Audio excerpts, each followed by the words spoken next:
It's a challenge out there. My biggest challenge when it comes to the coaching stuff, I've got two different directions. First, I'll talk about just when you're talking about hanging out your shingle as a coach, where you are going to you're going to be a coach and you're going to go into other organizations or with other professionals and do coaching. I think there needs to be an extra high bar in order to hang your shingle out. And it needs to be more than a certification. It needs, because I see, and I looked into, this was probably about, 8 years ago when I came out of the...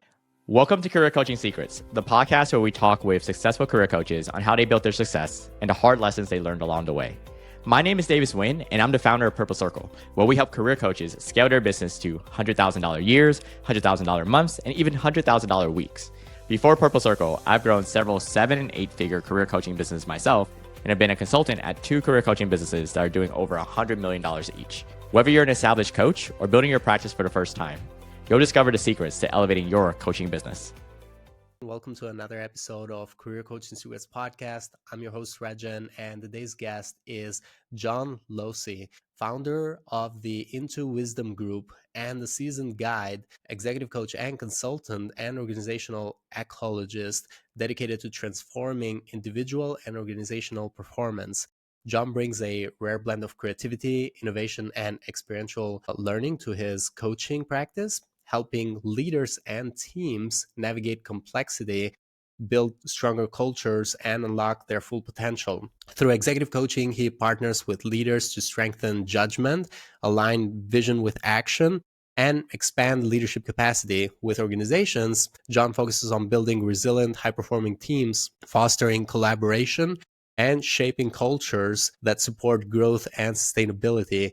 And it's a pleasure for me to have him on the podcast today. Welcome to the show, John. Oh, it's my pleasure. Thanks for having me here, Reggie. Thank you for coming, John. So I wanted to ask you, when it comes to your beginnings as a coach and when you started your coaching and consulting business, so far it's been almost 10 years since you started Into Wisdom Group, right? Well, it's been about 30 years that I've been in the coaching consulting world. I started off, I got interested in it just in growing up in athletics, and I wanted to be a coach and a teacher in college, and realized I wanted to be an orthopedic doctor in athletics and stuff like that, but I didn't want to spend 7 years in college. So switched over to coaching and teaching and learned that I really enjoyed helping people figure out what's next. And so as I continued through my path, and I worked on college campuses, I worked at camps, I worked in schools. And throughout that, regardless of what I was doing, I always found that I was helping people figure out their next best step.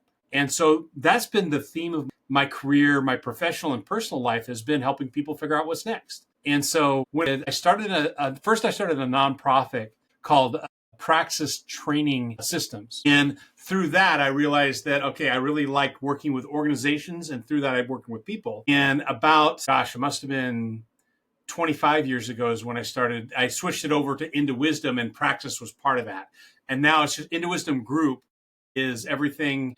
It really is coaching and consulting, but I've got a couple of books, and the last book I went through an outside publisher, they didn't serve me very well. So I promised I'd never go through another publisher. So I started my own publishing business I wanted to publish my own stuff, but it took me 10 years before I published my own thing. I was doing publishing for speakers and consultants and people who wanted back table books. So it was a small boutique thing, and I flipped the royalties so that the author would get as much as possible. I never promised to do promotion, and really it was create a way for people to be published other than themselves, so they're not self-published, and yet retain as much of the profits as possible. When I was online doing stuff even before the pandemic hit, but I started for a while. During the pandemic, I would produce conferences, virtual and hybrid conferences and meetings and all that kind of stuff. So the Into Wisdom Group was helpful to be able to move things in and out. But the constant thing that I do is consulting and coaching. So that's kind of like the main part, consulting and coaching.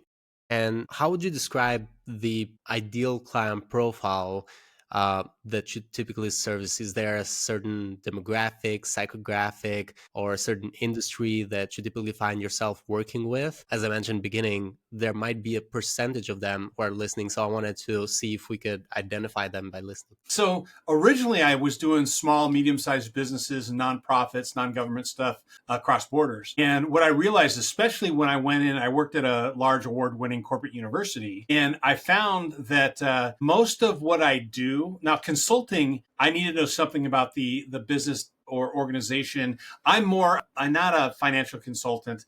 I am more of an organizational consultant. And in that, I can step into almost any industry and help that organization figure out how to develop itself in a way that's going to be beneficial for them. And working in culture is a whole different thing. There's a few things that I often have to do a lot of, I do work with auto dealerships. And that's a really unique culture to work with. And if you talk with them, and they'll stress the fact, if you have never worked in an auto dealership, you don't deserve to talk to us. I can, and usually I depend on my colleagues, people who have worked in that world, to help me out in there. Another one that's really difficult, if you haven't been in an actual classroom, you have no credibility when you go and work with teachers. They're sick of people coming in and telling them how to teach when they haven't been in a classroom for a number of years. So I try and work alongside the education world and say, you know what, I'm not the person to be in front, but I can help you figure out how to adopt experiential methodology into traditional class settings from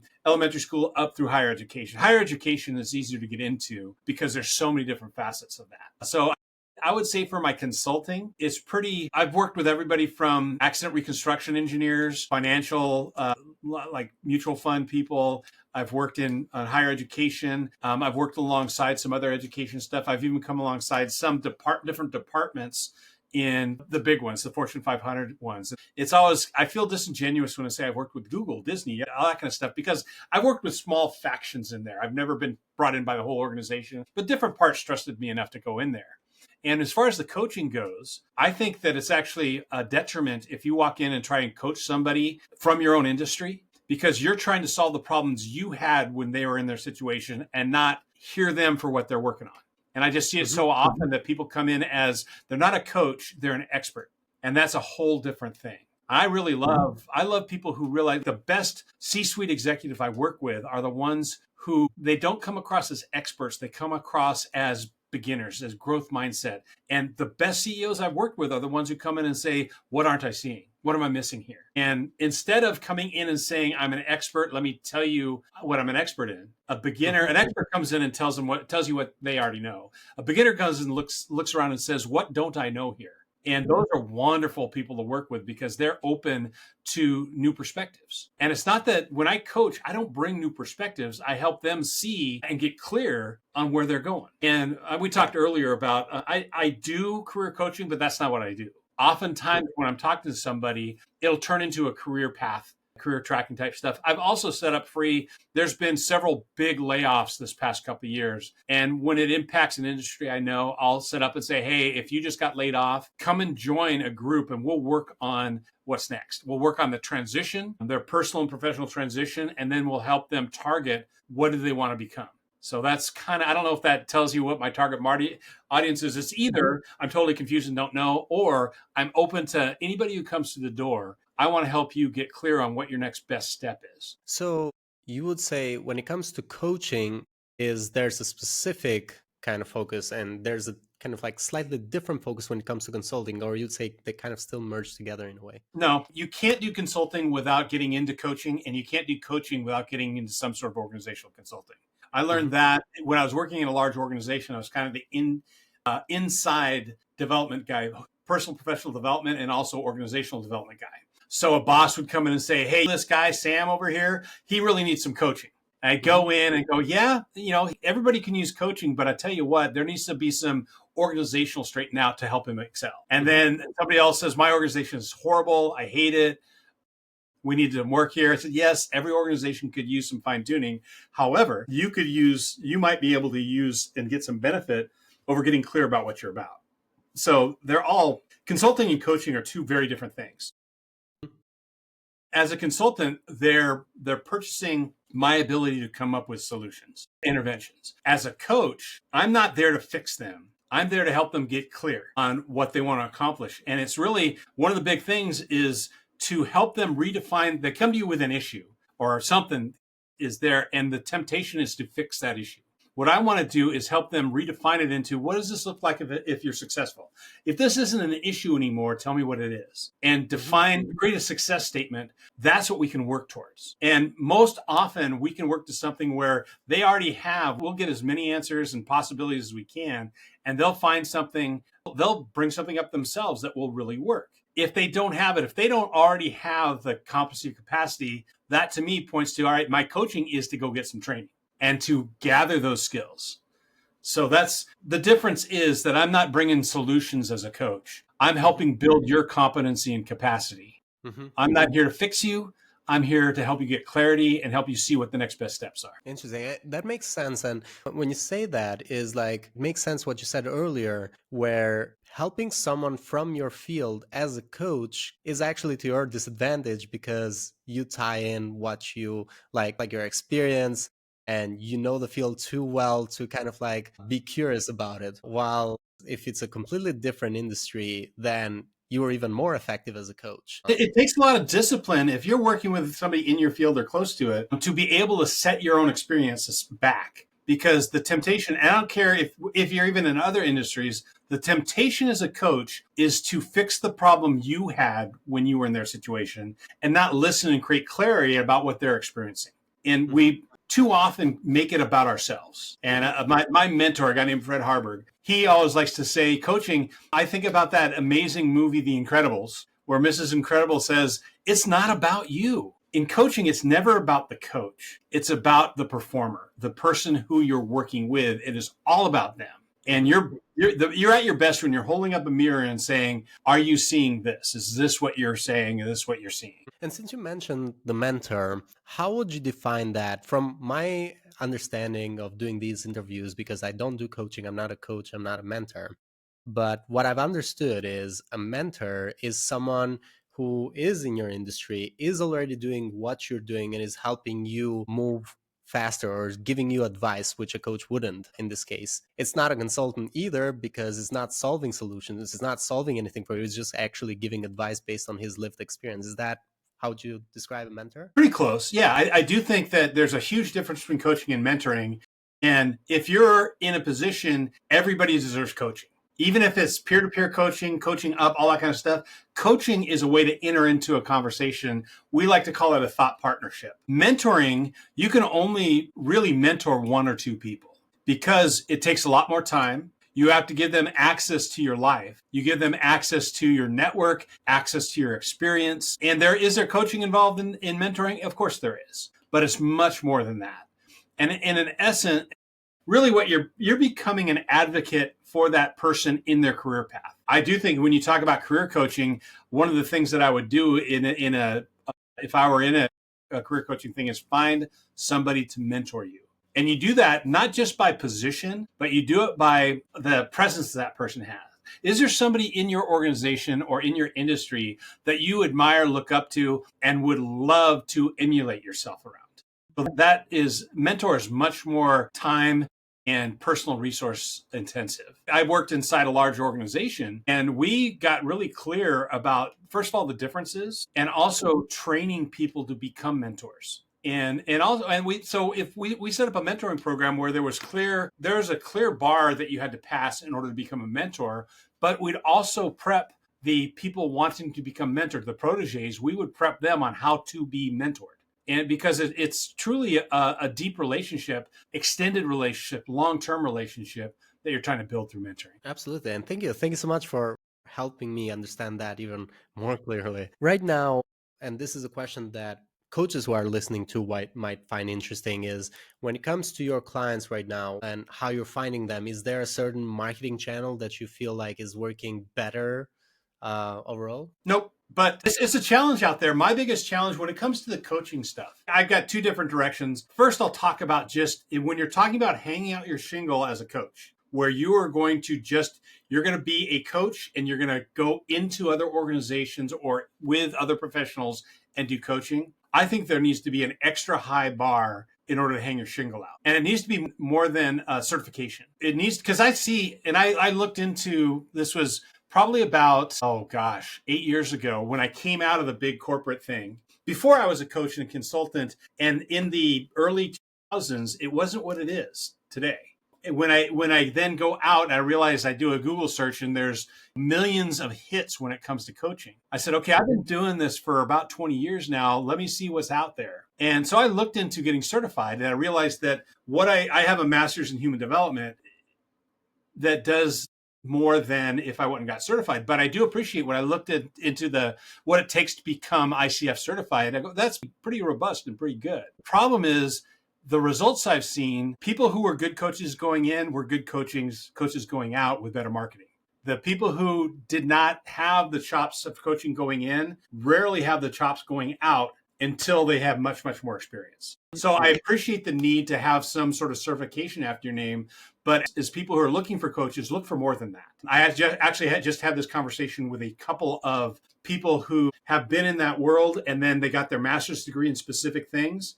And that to me is, if you see somebody with a master's and has experience, they probably have a deeper understanding of the approaches and processes than if just this piece. Certification is good, but I do think there's so many people out there, and this is what makes marketing so tough for coaches, is that there's people out there with excellent marketing skills and marginal coaching skills. So it makes it very confusing for people looking for a career coach, a life coach, executive, whatever it is, an external, somebody who's hanging their shingle out there, because they don't know what they're going to get.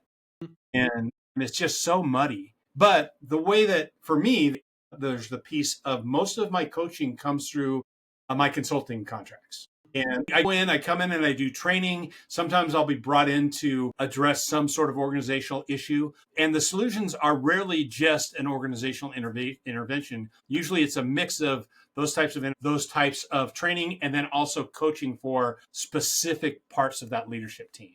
So that's the challenge for me, is getting in organizationally. And so my current strategy is talking to as many HR, because that's normally where that stuff is bubbled up to, speaking to leadership teams and groups, trying to get into more industry stuff. And so I get in, if I can get in and help them understand some of the needs that might help them out in the organization, that's when the coaching comes in. I do, every once in a while, I will do like individual coaching contracts. Most of the time it's rolled into a consulting statement of work. On the other side of that, and this goes into kind of my other belief, is that, and this will seem contradictory, high bar for coaches coming in from the outside, or you're hanging your shingle up. There should be zero gatekeeping when it comes to coaching internally in an organization. Everybody in your organization should understand how performance coaching works, and have a shared language to talk about how do we develop each other.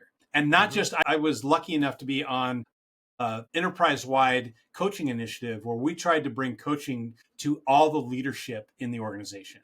And we're talking this is a 13,000 person organization. And we got everybody from the supervisors all the way up through VPs through our coaching program. Sure, there was a shared language. And then it became part of the leadership development process. So all new leaders were getting the same language. And we realized that if individual contributors and new people learned the language, then coaching went much easier.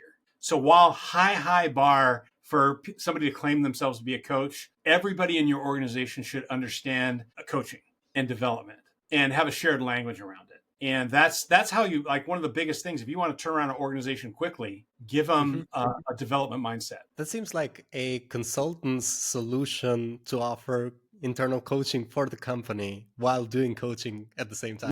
If they're open to it, that's the first thing I say is, if you want to prevent a lot of the issues that you're experiencing, get your supervisors first to understand that when somebody brings something to you, and they're creating a dependency on themselves, and it feels really good when people need you. But when the supervisor's staying late and working on weekends and all of his people are just on, see you later, you've trained them to do that because you're fixing stuff. But if they come in and they have a question, first thing you ask them, this comes from a VP at a large insurance company. He says, when somebody calls me, very first thing I think about, is this an opportunity to develop them? If it is, we go into a coaching conversation. If it's not, then we go into solution-based stuff. And it's like, you got to know the difference. But I do not want a paramedic that is a coach. I need them to fix all the blood that's flowing out of me. Yeah. If it's an urgent crisis situation, you don't necessarily want coaching to happen. Afterwards, you do. But in the middle, you need to collaborate around finding solutions and fixing things, and it's not a development opportunity at that point. And so, yes, you are totally correct. That's a great observation. Is coaching is also an excellent consulting solution. And I like that you bring that in on the company as a culture for them in the future to kind of like utilize coaching in the future, because that is so valuable for them as a team. You brought also a few other good points when it comes to certifications, because I like that, because I totally agree with you. First of all, since we've done the research as well last year, what we found when it comes to investments for coaches is the investment that had the lowest return was its certifications. That's because, first of all, they're not cheap, they're considerably expensive. And if you haven't had any training, they're helpful to train or get training. But if you're getting them for the purpose of you marketing yourself as you actually are certified, they don't do as much for you.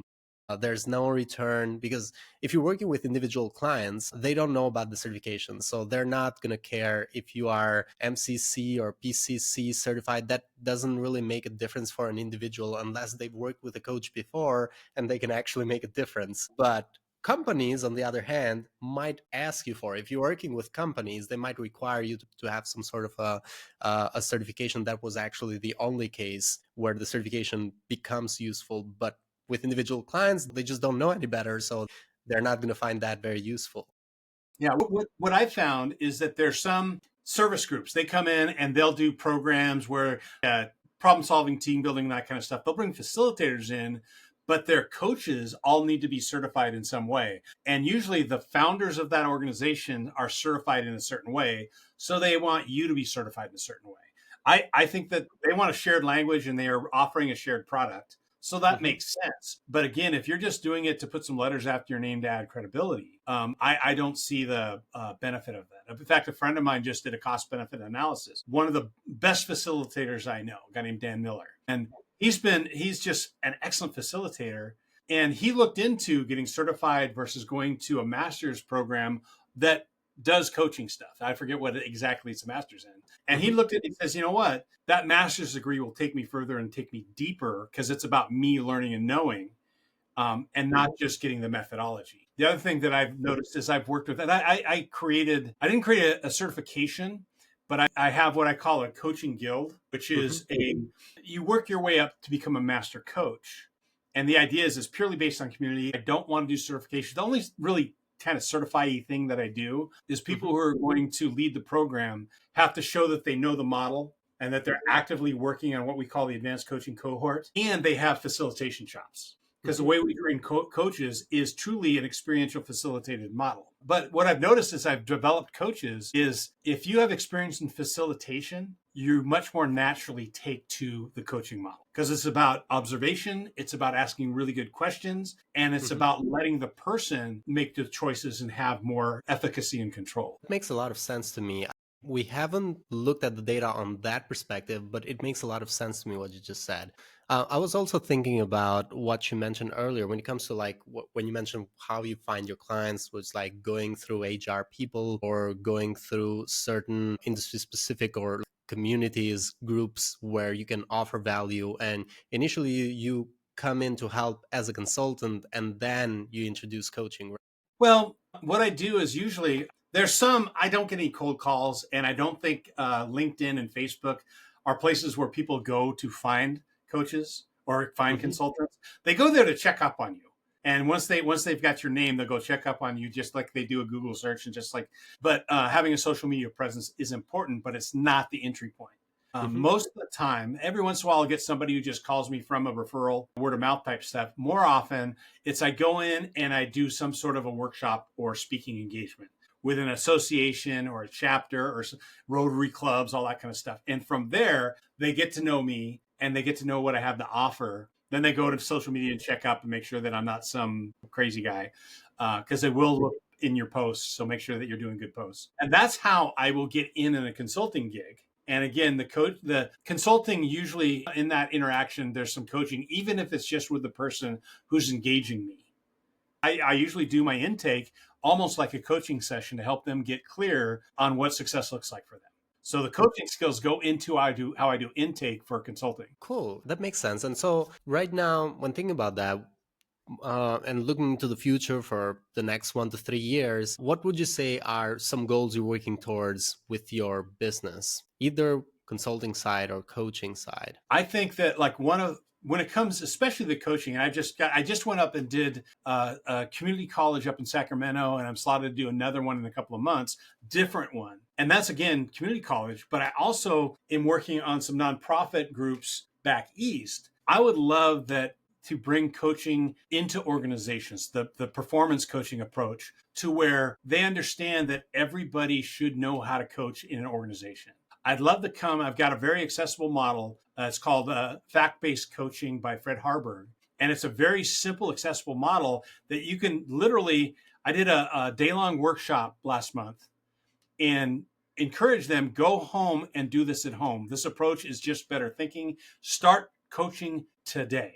Because you can, if you have the right mindset and you understand that this is about solving problems, it's about building capacity and competency, helping people do more better, you can step out and start using the model. Now, the more you use it and the more familiar you get and the more feedback you get, the better you'll be. So I would love it if in the next couple of years, I'm able to go into 10 or 15 organizations and get them not only to adopt what I call the total performer development approach and start coaching right away, but also to have them become part of what we call the coaching guild.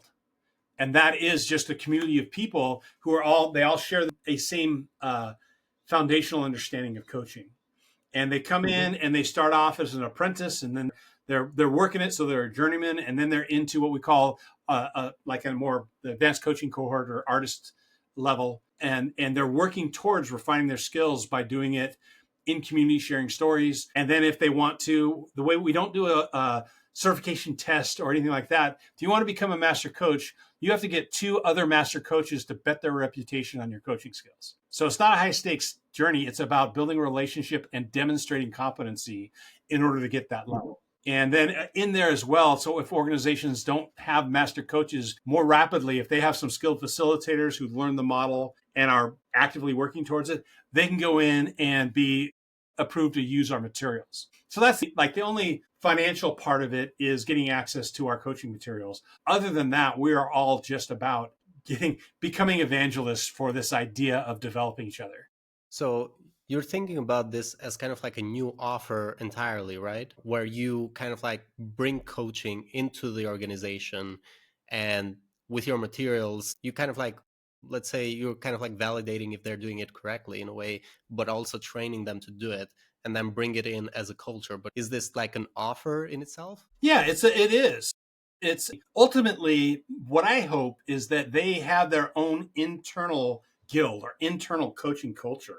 And ultimately, it's not Into Wisdom that's doing it for them, but they are self-sufficient. And that's when you know if coaching becomes the default behavior choice, when you start to interact, that idea of looking at that employee as a whole person and trying to develop them as whole people. The methodology is around this is taking what we call the fact-based coaching model and using that to help them grow as a whole person and properly identify where they need to build competency and build capacity. And yes, it is an offer in and of itself. And usually what happens whenever I teach a coaching workshop, I always say, hey, here is this idea of a guild. You go out and start coaching now and use this structure of a guild to help reinforce the culture. Let's see, Saint-Exupéry, or I can't remember who said it, but basically you put a good person in a bad system and the system wins every time. And we saw this with coaching. There was a huge uptick when I was doing it as an enterprise-wide thing. In the areas where it was supported through hiring, training, recruiting, all that kind of stuff, when the organization supported the behavior, it had huge benefits both in the position for the organization and for the individual. We saw much higher rates of, promotion for those people who are practicing coaching. In the areas where that particular department didn't support the coaching, we saw really huge benefits for about a month or two. But the behavior stopped happening because it wasn't rewarded or reinforced. So you put a good person in a bad system, and the system will win. So let's change the system and create a culture that really, how many organizations do you see nowadays that we are a growth mindset organization. We believe in continuous improvement.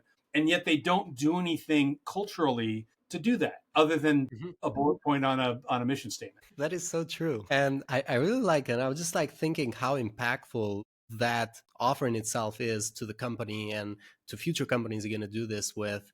And basically thinking about what success looks like is them being self-sufficient in actually applying the coaching in their organization. Yeah, it's wonderful practice, but not great business. Hmm. I want to sell something different to these people. If I'm selling them the same thing over and over again, I think that's good business, but it's bad practice on my part because I'm not helping anything. I'm not helping them move forward.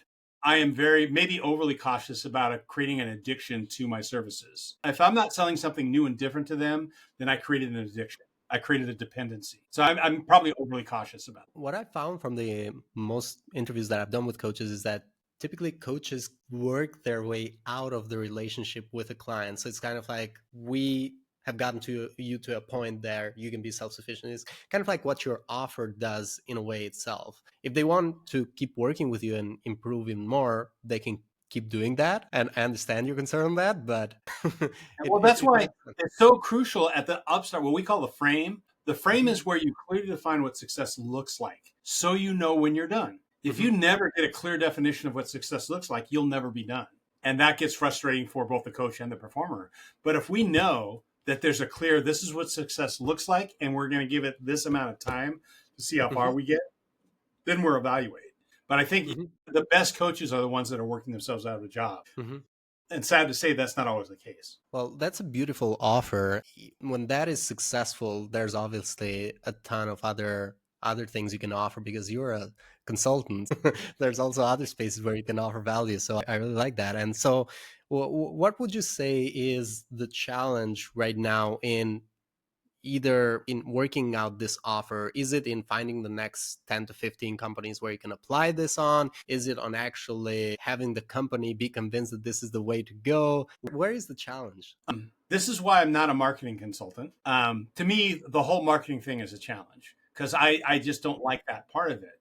And so I don't know. A lot of people have been throwing around the phrase "connection before content" is a phrase that's out there, especially in the training and facilitation world. Well, the problem is, as a presenter, yes, connect before content, and it's not just connecting with the people; it's connecting the people with the content and me with the content. It's that whole relationship between people, content, and presenter. But as a facilitator, I don't do content. I do process. So I say connection before process again is getting people to connect with the process and me and them with each other. But then as business, I'm not selling content and I'm not selling process. What I want to do is I want connection before transaction Mm-hmm. because for me, and this has come to life, 15-year relationships that started off when we were colleagues and all that kind of stuff. Well, I got a call from somebody who's working at a very large service organization that works with, like they basically sell product to somebody else. She says, we want to use your stuff because I know you've got it and we want to Mm-hmm. build it into our packages. And that's just because we remained in contact for 15 years. Another Mm-hmm. person reached out. She now is a program director of a nonprofit and reached out to me and just said, hey, can you do this? And then for the past 5 years, every year they've come back and asked me to do more. But that was something that it was just, we were just friends. And Mm-hmm. so this idea, and too often, and goes into networking and all that, but we go there and do our best to get contact information. Mm-hmm. And so we are trying to sell before we even connect with these people. And we gauge our success on how many warm contacts we got, how much information we got, how many business cards we got. And I get really frustrated whether it is a networking event at a conference or these networking groups that meet every month or so. They go in there and you do these speed dating type things Mm-hmm. where all you're trying to do is figure out what can I sell this person? Mm-hmm. And the other person is Yeah. doing the same thing. And you end up with a stack of business cards and no real connection. So connection before transaction, if you just go for transaction, you might get some early sales, but they don't last. Mm-hmm. And so that's my philosophy on all this kind of stuff is I got to find ways to connect with people. And it's probably a big part of my personality. That's why I Mm-hmm. like going in and speaking with groups, getting an opportunity just to know these people before I try to sell them stuff. And that's also the beauty of like being in podcasts like this, where you can actually express this clearly. in a long form content like this. Because if the right people were to watch this podcast and kind of like understand what you're after, how your offer is kind of built, what you're trying to do for these companies, they would be much, much more clearer on like working with you and actually be excited to work with you. I'd actually be excited to work with you if that was the goal for the company. But yeah, I feel like doing more of these should be very helpful for you. And I also want to make sure that we give some extra sort of advice for other coaches as well. And this is the final question. Thinking about the coaches who want to scale their impact, just like you want to, what advice would you give to these coaches? If there's anything else you want to add. Scaling impact is different than scaling business. And I think a big part is always seeking to grow yourself.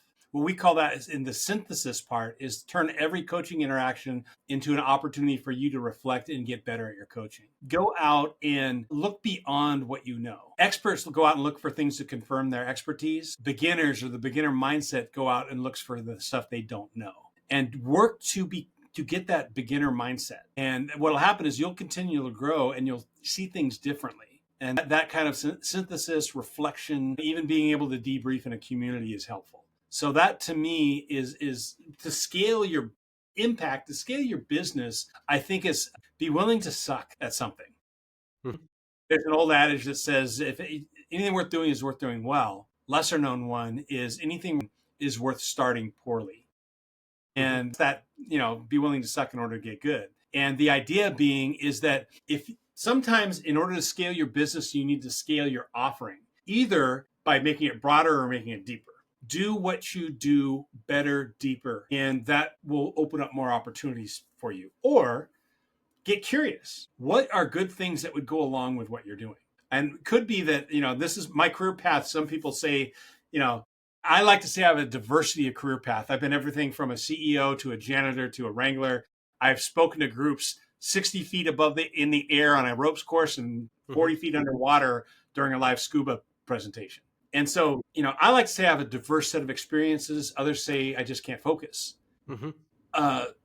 Employ your curiosity. And, you'll go down some rabbit trails, but you'll also go down some things that are going to be very beneficial to your perspective. So that's another way that you can find, to be crass about it, you can find new markets and new opportunities by looking in new places. Totally agree. Thank you so much for that, John. Thank you for sharing that. And thank you so much for coming to our podcast today. And for anyone who's listening and wants to connect with you or find you, they can go into LinkedIn and look up John Losey. They will be able to find your profile. There's also the website intowisdomgroup.com where they can go in and find you. Is there any other way they could connect? Yeah, if you're curious about like kind of my approach to things, I've got 2 podcasts and YouTube channels. One is called Living Life Juicy, which is basically long format where I meet cool people that I think everybody should know. And we'll do a long format interview that way.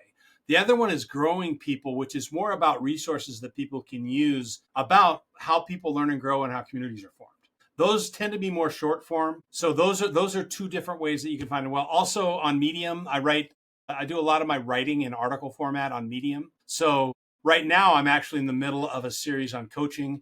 I did a series on change and transition. Mostly the things that are festering in my brain is what I write about. So those are ways that you can learn more about what I'm about. And again, if you're interested in joining me, you can easily just send me a note and I'll give you a way to find a spot in my calendar. I'm pretty open to talk to anybody. And if there's anybody who wants to connect and last summer, I did a whole bunch of Living Life Juicy workshop or podcasts. Been on hiatus to work on more writing stuff, but I'm open to if somebody wants to come and chat for about an hour, I'm open. Thank you. Thank you so much, John. We'll also put the website link to the description so people can find that easily. But yeah, thank you so much for coming to the show. It was lovely to have this chat. Oh, it's my pleasure. Thank you for having me. That's it for this episode of Career Coaching Secrets. If you enjoyed this conversation, you can subscribe on YouTube, Spotify, Apple Podcasts, or wherever you're listening to this episode to catch future episodes. This podcast was brought to you by Purple Circle, where we help career coaches scale their business to $100,000 years, $100,000 months, or even $100,000 weeks, all without burning out and making sure that you're making the impact and having the life that you want. To learn more about our community and how we can help you, visit joinpurplecircle.com.